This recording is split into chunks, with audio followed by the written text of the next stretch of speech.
தாய் தமிழ் உறவுகளுக்கு வணக்கம். உளவுத்துறை அறிக்கையால் காங்கிரஸில் பதற்றம். உளவுத்துறை அறிக்கையால் காங்கிரஸில் பதற்றம் என்ற தலைப்பில் இந்த காணொளியை காண்கின்றோம். இந்திய பாராளுமன்ற தேர்தல் நடைபெற்று முடிந்துவிட்டது. ஏப்ரல் 19ஆம் தேதி நடைபெற்று முடிந்துவிட்டது. வருகிற ஜூன் மாதம் 4ஆம் தேதி தேர்தல் வாக்கு எண்ணிக்கை நடைபெற உள்ளது.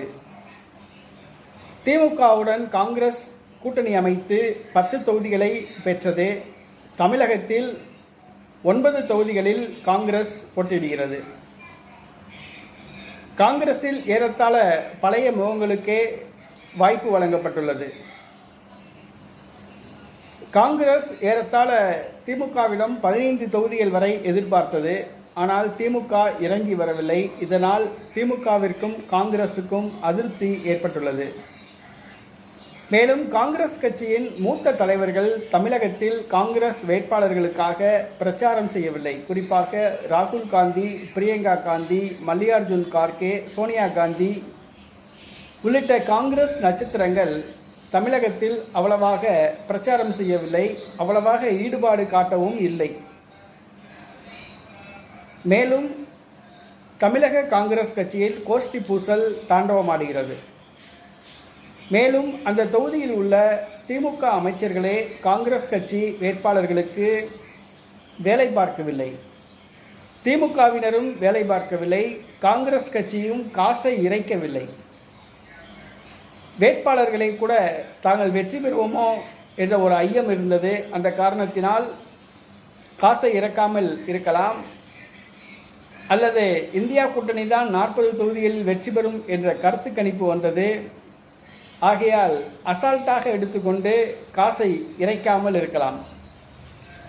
ஆக திமுக கூட்டணியில் காங்கிரஸ் போட்டியிட்ட 9 தொகுதிகளில் பெரும்பாலான தொகுதிகளில் காங்கிரஸ் வேலை பார்க்கவில்லை, வெற்றிக்கு வேலை பார்க்கவில்லை என்றுதான் சொல்ல வேண்டும். இந்த சூழ்நிலையில் காங்கிரஸ் 9 தொகுதிகளிலும் வெற்றி பெறுமா? கடந்த முறை 8 தொகுதிகளில் வெற்றி பெற்றது. தேனியில் மட்டும் தோல்வி அடைந்தது. இந்த முறை 9 தொகுதிக்கும் 9லும் வெற்றி பெறுமா என்பது கேள்விக்குறிதான். ஆனால் உளவுத்துறை அறிக்கை காங்கிரஸ் கட்சிக்கு படபடப்பை ஏற்படுத்தியுள்ளதாக கூறப்படுகிறது. தமிழகத்தில் திமுக கூட்டணி பெரும்பான்மையான தொகுதிகளில் வெற்றி பெற்றாலும் காங்கிரஸ் கட்சி வேட்பாளர்கள் படுதோல்வி அடைவார்கள் என்றே கூறப்படுகிறது. கடந்த முறை ஒரே ஒரு தொகுதிகளில் தோல்வி அடையக்கூடிய சூழ்நிலை இருந்தது. ஒரு தொகுதியில் தோல்வி அடைந்தது. கடந்த பாராளுமன்ற தேர்தலில் தான் போட்டியிட்ட 9 தொகுதியில் காங்கிரஸ் கட்சி ஒரு தொகுதியில் தோல்வி அடைந்தது.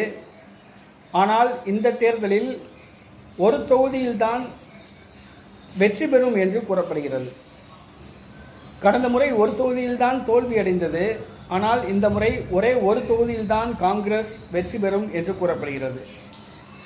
ஒரு தொகுதியில் காங்கிரஸ் வெற்றி பெறும் என்ற உளவுத்துறையின் அறிக்கை காங்கிரஸ் கட்சிக்கு படபடப்பை ஏற்படுத்தியுள்ளது. குறிப்பாக செல்வ பெருந்தகைக்கு இது மிகப்பெரிய அதிர்ச்சியாக உள்ளது. நீண்ட நாட்கள் கழித்து தமிழ்நாடு காங்கிரஸ் கட்சிக்கு ஒரு தாழ்த்தப்பட்ட சமூகத்தை சார்ந்தவர் தலைவராக வந்துள்ளார். அவருடைய பதவிக்கு ஆபத்து ஏற்பட்டுள்ளது. தமிழகத்தில் நடைபெற்று முடிந்த பாராளுமன்ற தேர்தலில் காங்கிரஸ் கட்சி படுதோல்வி அடைந்தால் தமிழ்நாடு காங்கிரஸ் கட்சி தலைவர் செல்வ பெருந்தகையை நீக்க சொல்லி போர்க்கொடி தூக்குவர். ஆகவே செல்வ பெருந்தகைக்கு இது ஒரு மிகப்பெரிய ஆபத்தாக அமைந்துள்ளது. ஆக உளவுத்துறை அறிக்கையால் காங்கிரஸ் கட்சியில் படபடப்பு ஏற்பட்டுள்ளது.